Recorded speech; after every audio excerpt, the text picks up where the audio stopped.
사무엘상 8장 1절에서 3절 말씀입니다. 사무엘이 늙음에 그의 아들들을 이스라엘 사사로 삼으니 장자의 이름은 요엘이요 차자의 이름은 아비아라. 그들이 브엘세바에서 사사가 되니라. 그의 아들들이 자기 아버지의 행위를 따르지 아니하고 이익을 따라 뇌물을 받고 판결을 굽게 하니라. 아멘. 할렐루야. 우리를 사랑하신 하나님께서 우리를 통해서 하나님의 선하신 뜻을 이루기 위해서 허락하신 은혜의 날이 시작되었습니다. 하나님께서 허락하신 오늘이 하나님을 믿고 하나님을 의지함으로 하나님의 선하신 뜻을 이루어가는 은혜의 날 되기를 예수님의 이름으로 축복합니다. 오늘 우리에게 주신 하나님 말씀을 통해서 믿음은 상속되지 않습니다. 믿음은 상속되지 않습니다. 이런 제목으로 하나님 말씀을 증거하겠습니다. 사무엘이 이스라엘 향하여서 미스바로 모이라고 했습니다. 그래서 이제 온 이스라엘이 미스바에 모여서 하나님 앞에 금식하며 회개를 했습니다. 근데 이스라엘이 미스바에 모였다는 소식을 들은 블레셋 사람들이요, 군사를 모아서 이스라엘을 공격해 왔습니다. 그거는 이제 이스라엘이 다시 한번 위기를 만나게 되어지는데요. 이러한 때에 이스라엘이 하나님을 믿고 하나님을 의지했습니다. 하나님은 그러한 이스라엘의 기도를 들으시고 이스라엘을 공격하는 블레셋 사람들에게 큰 의뢰를 발해서 혼란스럽게 하였고, 또 이스라엘은 이런 하나님의 도우심으로 블레셋을 추격해서 백갓 아래까지 공격을 했습니다. 이제 사무엘이 미스바와 센 사이에 여호와께서 여기까지 우리를 도우셨다 하는 그 기념비로 얘는 돌을 세웠는데요. 그 기념비의 이름이 에벤 에셀입니다. 이후 이제 블레셋 사람들은 감히 이제 이스라엘을 쳐들어 넘보지 못했고, 블레셋 사람들에게 빼앗겼던 성읍들을 회복했습니다. 그리고 이스라엘과 아모리 사람 사이에 화목기, 평화가 있게 되어졌어요. 이스라엘에 이제 평화가 찾아왔는데요. 이렇게 평화를 누릴 수 있었던 이유가 뭘까요? 이스라엘이 이렇게 이제 블레셋이 감히 이스라엘을 공격해 오지 못하고 아모리 사람과도 평화롭게 지낼 수 있었던 이유는 이것입니다. 7장 3절을 보면은 사무엘이 이스라엘을 이렇게 이야기를 했습니다. 만일 너희가 전심으로 여호와께 돌아오려거든 이방 신들과 아스다롯을 너희 중에서 제거하고 너희 마음을 여호와께로 향하여 그만을 섬기라. 그리하면 너희를 블레셋 사람의 손에서 건져내시리라. 하나님께로 돌아왔기 때문에 그렇습니다. 하나님만을 섬겼기 때문이었습니다. 그래야 할 때 어떻게 해요? 원수 블레셋과 싸워 이겼고 블레셋이 감히 이스라엘을 넘보지 못하도록 하나님께서 그들의 울타리가 되어 주셨습니다. 그래서 하나님은 이것을 통해서 사무엘이 온 이스라엘을 다스릴 수 있도록 해 주셨는데요. 미스바에서의 이 회개 이후 이스라엘은 사무엘의 지도하에 이제 안정과 평화를 누리게 됩니다. 근데 이 평화가요, 오래 가지 못합니다. 이유는 다른 것 때문이 아닙니다. 오늘 1절을 보면은 사무엘이 늙었다라고 이야기를 합니다. 사무엘이 나이가 들고 기력이 쇠해졌습니다. 그래서 혼자 이스라엘을 다스리는 것이 어렵게 되어졌습니다. 젊을 때는 온 이스라엘을 다니면서 하나님 말씀을 전하고 이스라엘을 다스렸는데 사무엘이 나이가 드니까 어떨까요? 그것을 다 이스라엘 전체를 돌아보지 못하게 되어졌습니다. 그래서 사무엘은 자기의 아들인 요엘과 아비야를 이스라엘의 사사로 세웠습니다. 사실 사사는 세습이 되는 것이 아니기 때문에 이스라엘을 요엘과 아비야를 사사로 세웠다는 것은 하나님께 세우신 것이 아니라 사무엘의 편의를 봐주어서 사무엘을 대신해서 이스라엘을 어, 사무엘을 대신해서 사사직을 수행한 것입니다. 그래서 우리는 사무엘의 아들들 하면 어떨까요? 사무엘의 아들이래 하면은 어떨까요? 괜찮을 것으로 생각을 합니다. 이 아들들도 아버지를 닮아서 잘해낼 것 같은 그런 기대를 하게 되어지는데요. 그런데 이 기대가 깨어지게 됩니다.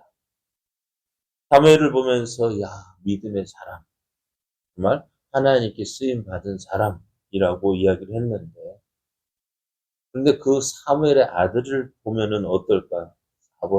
이 사무엘의 아들들 요엘과 아비야는요, 아버지와 같이 행하지 않았다는 것입니다. 3절을 보면은 그 아들들이 자기 아버지의 행위를 따르지 아니하고 이익을 따라 뇌물을 받고 판결을 굽게 하니라 했습니다. 이 사사라는 말에는요, 재판관이라는 뜻을 가지고 있습니다. 그래서 이들이 나라를 다스렸다라는 것은 뭐냐면은 백성들 사이에 일어나는 송사와 분쟁을 재판하고 공의를 세우는 것이었습니다. 근데 이 사무엘의 아들들이요, 그렇게 하지 않았다는 재판을 할 때에 백성의 송사 문제를 처리하는 데 있어서 뇌물을 받았습니다. 뇌물을 받고 어떻게 될까요? 뇌물을 받으면 어떻게 될까요? 그 판결이 옳게 되어지지 않습니다. 판결을 굽게 합니다. 옳고 그런 것을 다르게 판단하지 못합니다. 그러니까 어떻게 될까요? 백성들의 마음이 이 사무엘을 보면은 인정이 되어지는데 사무엘의 두 아들들을 보면 어떨까요? 마음이 이제 흔들리게 되어집니다. 어떻게 저럴 수 있을까? 원망과 불평이 생기게 되어지고 그러다 보니 어떻게 점점 사무엘에 대한 그 믿음까지도 흔들리게 되어집니다. 그래서 오늘 그 모습이 지금 사무엘의 가정의 모습입니다. 참 우리가 성경을 보면은 참 이런 일들이 참 많이 보이는 것 같아요. 전에도 모세의 우리가 아론의 자손들은 대제사장직을 세습하게 되어졌습니다. 대제사장직을 맡아서 수행하게 되어졌는데요. 그럼 모세는 어떻게 되었을까? 모세가 어떻게 되어졌을까요? 모세의 자손들은 사사기를 보면은 이 모세의 자손 가운데에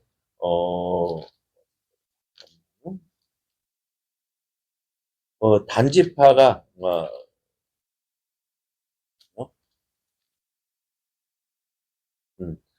에브라임 지파가의 미가야라는 사람이 미가의 어머니가 미가를 위해서 우상을 만들었어요. 신상을 만들고 그래서 그것을 가지고 그 집에 산당을 만들고 많은 우상들을 섬겼는데요. 그런데 그 우상을 섬기는 제사장이 누구였느냐? 모세의 손자였다라고 말씀하고 있어요. 모세 같은 사람들이, 모세와 같은, 믿음의 사람의 그 자녀들이 어떻게 이럴 수 있을까? 그래서 사사기 18장 30절을 보면은 단 자손이 자기들을 위하여 그 새긴 신상을 세웠고 모세의 손자요 게르솜의 아들인 요나단과 그의 자손은 단 지파의 제사장이 되어 그 땅 백성이 사로잡히는 날까지 이르렀다 했습니다. 모세의 손자가 누군 요나단인데 요나단 사람이 미가 집의 제사장이 되었어요. 그 미가 집의 제사장이 누굽니까? 우상에 섬기는 제사장이 되었다. 어떻게 이럴 수 있을까? 또 이런 모습 오늘 사무엘의 집에서도 일어나고 있습니다. 근데 사무엘 하면 우리가 생각나는 것이 무엇입니까? 사무엘 하면 먼저 그의 어머니 한나의 기도가 생각이 납니다. 또 사무엘 하면은 이스라엘 첫 번째 왕 사울과 또 사울을 대신할 다윗에게 기름 부어서 이스라엘 왕을 세운 사람으로 기억이 되어지고 있고요. 그러다 보니 사무엘은 신정 시대에서 왕정 시대로 넘어갈 때에 아주 중요한 역할을 한 사람이었는데요. 거기에다가 엘리 제사장 때 말씀이 희귀하던 그 시대에 하나님 말씀을 받아서 온 이스라엘 가운데 말씀을 전했고 하나님의 살아계심을 보여주었던 사람이 바로 사무엘이었습니다. 그런데 이러한 믿음의 사람인 사무엘의 그 가정, 사무엘의 아들들의 모습에서는 이런 모습을 찾아볼 수 없다는 것이 참 아쉬운 모습이기도 합니다. 이것이 앞에서 말 사무엘의 집에서만 일어나는 것이 아니라 모세의 가정에서도 포로했고 또 오늘을 살아가는 많은 믿음의 가정에서 이런 문제로 인해서 고민되어지고 걱정되어지는 일이기도 합니다. 그래서 이런 모습을 보면은요, 참 내가 예수님을 믿고 있다는 것이 참 얼마나 큰 은혜인지 모릅니다. 내가 예수님을 믿고 있다는 것. 믿음의 가정에서 태어난 그 자녀들도 부모가 믿는 그 하나님을 온전히 믿지 못하고 있는데, 근데 내가 예수를 믿고 있다는 것, 얼마나 큰 은혜일까요? 그래서 이 말씀을 보면은 요한복음 1장 12절 13절 말씀이 생각이 납니다. 영접하는 자, 곧 그 이름을 믿는 자들에게는 하나님의 자녀가 되는 권세를 주셨으니, 우리가 잘 아는 말씀이죠. 예수를 믿는 사람, 하나님의 자녀가 되어지는데요. 이 하나님의 자녀가 되는 사람은 어떤 사람이냐? 혈통으로나 육정으로나 사람의 뜻으로 나지 아니하고 오직 하나님께로부터 난 자들이라고 말씀합니다. 그래서 이 말씀을 보면서 내가 예수 믿는 것이 얼마나 큰 은혜인지 우리 먼저 내가 예수를 믿고 하나님의 자녀가 되었다는 사실에 감사해야 하고요. 그렇다면 내 자녀들, 내 가족들에게는 어떻게 될까요? 그들에게 먼저 예수 믿는 내가 예수 믿는 자답게 살아야 합니다. 예수를 믿고 예수님을 의지하는 그 믿음의 모습을 보여주어야 합니다. 그래야 할 때에 저들이 다른 사람들보다 먼저 하나님을 믿을 수 있는, 하나님을 볼 수 있는 기회가 되어지는 거예요. 그것이 참 중요합니다.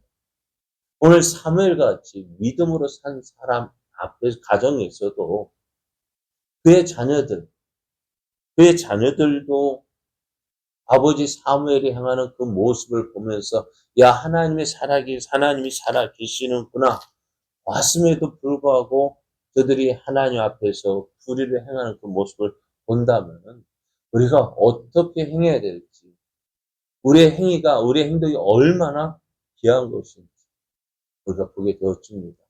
그러므로 오늘 내가 먼저 예수를 믿고 있다는 이 사실을 기뻐하고 감사하며 동시에 나를 통해서 나의 가족들, 나의 자녀들, 그들이 나를 통해서 살아계신 하나님을 알게 되어지고 또한 나를 통해서 보여지는 그 하나님을 믿을 수 있도록 우리가 더욱더 기도해야 할 이유가 여기에 있습니다. 그러면 오늘 하루를 살아가는 동안 하나님, 내가 믿음으로 살아서 하나님의 살아계심을 보여주는 삶 되게 하여 주옵소서. 그리하여 나를 통해서 나의 사랑하는 가족들 또 자녀들이 나를 통해서 살아계신 하나님을 보게 하여 주옵소서. 그래서 저들도 나와 같이 하나님을 알고 하나님을 믿고 하나님을 의지함으로 하나님께서 주시는 복과 은혜를 누리는 삶 살도록 위해서 우리가 기도해야 할 책임이 있는 것입니다. 오늘 믿음은 상속되지 않습니다. 그러나 나를 통해서 하나님을 볼 수 있는 기회가 더 많다라는 사실을 기억하고 하나님, 내가 믿음으로 살기 원합니다. 믿음으로 살겠습니다. 기도하며 나아가는 우리의 삶 되기를 예수님의 이름으로 축복합니다.